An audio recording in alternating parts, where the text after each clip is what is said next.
Se desceu, glória a Jesus, e recebeu alegremente.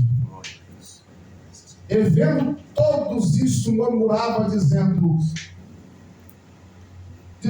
quem entrara para ser hóspede de um homem pecador?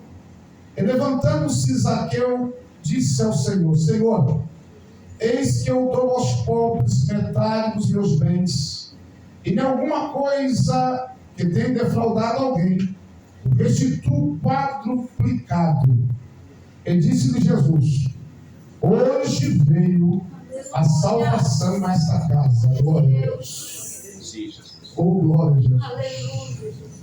Pois também este é filho de Abraão, porque o Filho do Homem veio buscar e salvar o que se havia perdido. Queridos,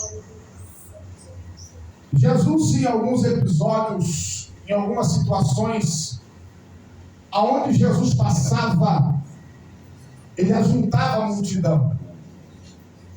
E aquela multidão chamava a atenção dos sacerdotes, dos publicanos, daqueles que queriam saber o que estava acontecendo ali. Nós sabemos que aonde Jesus está, a multidão estava ali. Se você está aqui nessa noite é porque você veio ouvir Jesus falar, amém? Glória a Deus. Ele tem bênção para a tua vida nessa noite. Eu não tenho dúvidas. Jesus marcava os ambientes com a sua presença. Os milagres, os prodígios, as maravilhas. Havia algumas pessoas que seguiam Jesus só por causa dos milagres. Outros por quererem serem discípulos de Jesus. E alguns outros por curiosidade. Se você observar o texto, vai nos mostrar que Jesus está entrando em Jericó. Todos conhecem um pouco sobre a história de Jericó. E essa foi a única vez que Jesus passou por Jericó. Observe bem. Foi a única vez. Jesus queria marcar Jericó ali.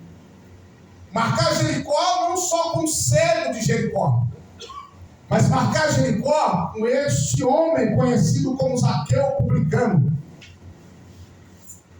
Pois nós sabemos, se buscarmos um pouco a história de Zaqueu, esse chefe dos publicanos, o texto diz que esse era um dos principais do publicano. E Lucas deixa bem claro que ele era rico. Lucas, ele aborda essa história e ele detalha ela e fala: olha, Zaqueu era rico, era publicano, era chefe, e além de ser chefe, ele estava acima e era rico. Observe que essas características, essa identidade de ser chefe e de ser rico, havia uma falta dentro de Zaqueu, dentro da alma de Zaqueu. Se você observar a curiosidade, a ansiedade, ele olha vindo alguém, e esse alguém é chamado Jesus, Nazareno, o que veio de Nazaré, mas agora está fazendo milagres, prodígios, e a notícia está correndo ali. Zaqueu se interessa. Se você for buscar um pouco sobre Zaqueu, nós vamos entender que ele era uma pessoa abastada de muita coisa, porém sozinho. Os seus patrícios não queriam saber de Zaqueu. Por ser judeu, ele era chefe dos publicanos do Império Romano, que imperava naquela época ali, o colocou como chefe dos publicanos. Se você for buscar um pouco a história, você vai observar que o poder tinha sido dado a Zaqueu como chefe, e era ele que colocava o valor dos tributos, aquilo que ia ser cobrado dos seus patrícios. Por isso criava uma ira dentro dos judeus, porque os romanos, ele pega um judeu, coloca como chefe dos publicanos, e